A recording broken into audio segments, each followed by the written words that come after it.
c'est terminé. Peut-être que c'est un rêve. Le téléphone sonne. Je réponds. Un appel rapide, et c'est lorsque j'ai raccroché que tout a commencé à ralentir. J'ai d'abord questionné la réalité. Vous savez, lorsque vous regardez tout autour de vous et que vous vous demandez si c'est réel. C'est un instant fugace.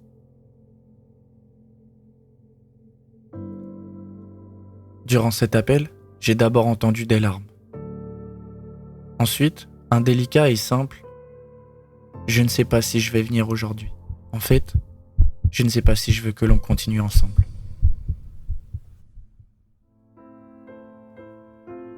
Elle avait l'air de souffrir de ce « je ne sais pas ». C'est vrai qu'il est parfois douloureux de ne pas savoir ce que l'on souhaite vraiment, d'autant plus lorsque l'on est maître de la situation. Dans ma main, le téléphone est devenu lourd. J'étais incapable de comprendre ce qui se déroulait dans le creux de mon oreille. Il est compliqué de croire qu'une seule phrase puisse changer toute une vie. Je laissais les mots me traverser, sans être certain de ce qui s'ensuivrait. On entend souvent que la première rupture est brutale et violente, mais comment comprendre ces mots ? Un ami est venu ce soir-là. Il m'a fallu un peu de temps avant de lui annoncer la nouvelle. Je ne laissais aucune émotion paraître. On aurait dit qu'il était encore plus étonné que je ne pouvais l'être. À ce moment-là, je n'étais pas encore sûr de bien comprendre. C'est seulement quand la nuit est tombée que j'ai fini par assimiler la situation. Elle souhaitait partir. Enfin, je veux dire qu'elle était déjà partie. Les premières fois sont toujours magiques ou déchirantes, et la seule qui réunit les deux est le premier amour. À partir de ce jour-là, mon chemin est devenu rugueux, non pas difficile mais désagréable, laid et sans intérêt. La question de savoir à qui donner l'amour dont j'étais rempli s'imposait à moi. Elle n'en voulait plus, mais cet amour n'avait pas disparu pour autant, et il m'était impossible de me le donner. Le lendemain, je me suis levé. Je me suis assis près de la fenêtre, fixant le ciel sans véritablement le regarder, et j'ai rapidement compris qu'il me fallait faire le deuil de la relation. Mais c'était impossible. Elle occupait chacune de mes pensées. Et je ne pourrais vous expliquer la force avec laquelle l'espoir dirigeait mes émotions. Il était devenu le maître à bord. Elle va revenir. C'était une pensée à la fois douloureuse et réconfortante. Après quelques semaines, les souvenirs et les espoirs se relayaient. Une fois, j'aspirais à ne jamais l'avoir connue, et une autre, je me rappelais notre relation. Le plus important avait été de m'oublier. Je voulais la rendre heureuse. Je ne pouvais pas l'abandonner. Je voulais lui donner ce que personne ne lui avait jamais offert. Malgré nos disputes, sa présence suffisait. Elle était la première, et j'osais espérer qu'elle aurait été la dernière. Je me surprenais à repasser devant des lieux que nous avions fréquentés ensemble, espérant dans le fond la voir, peut-être même par hasard, comme si cela pouvait me guérir de l'absence. Je croyais naïvement que le simple fait de la revoir pouvait effacer tout le reste. Je m'en voulais d'être si faible. J'avais la sensation que je ne pourrais plus jamais ressentir ce que j'avais ressenti.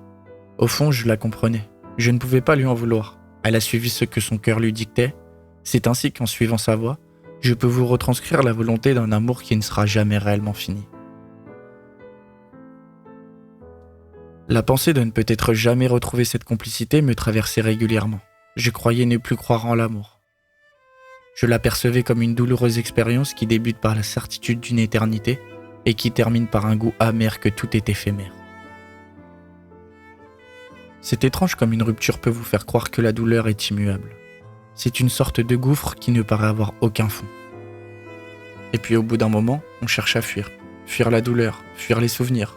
On cherche à s'extirper de soi, en plongeant dans des distractions éphémères.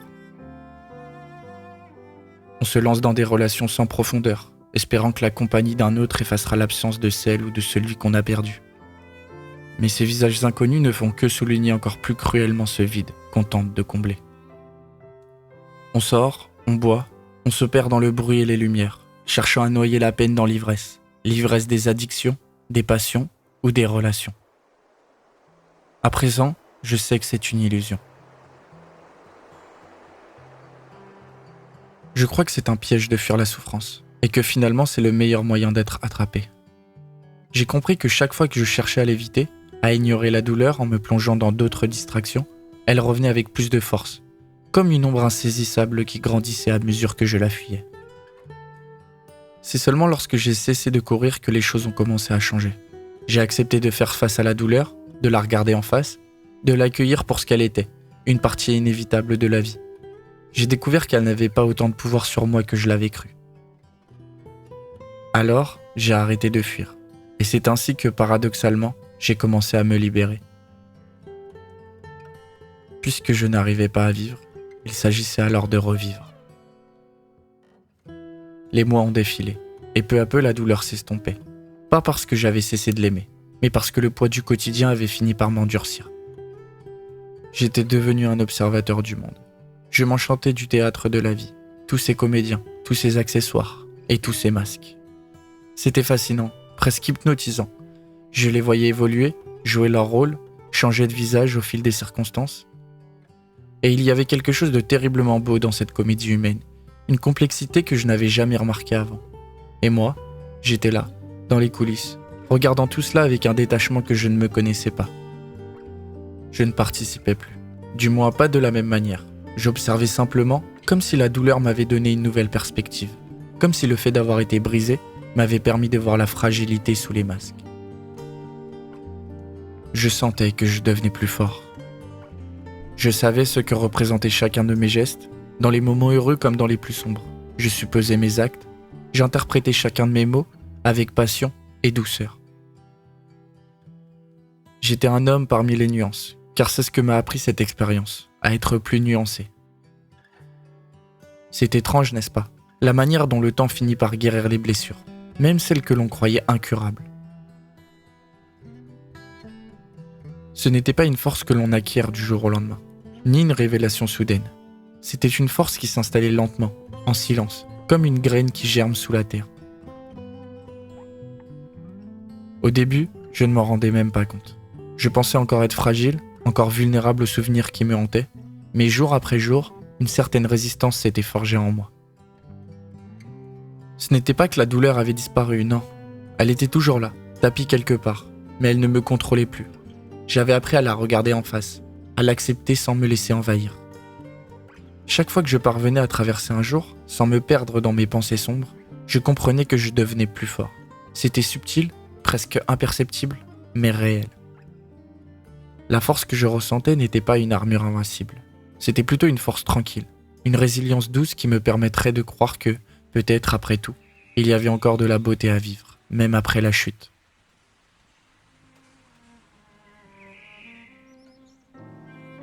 Hier, je l'ai aperçue pour la première fois. Elle était assise là, sur la place de ma ville, buvant un café avec une amie.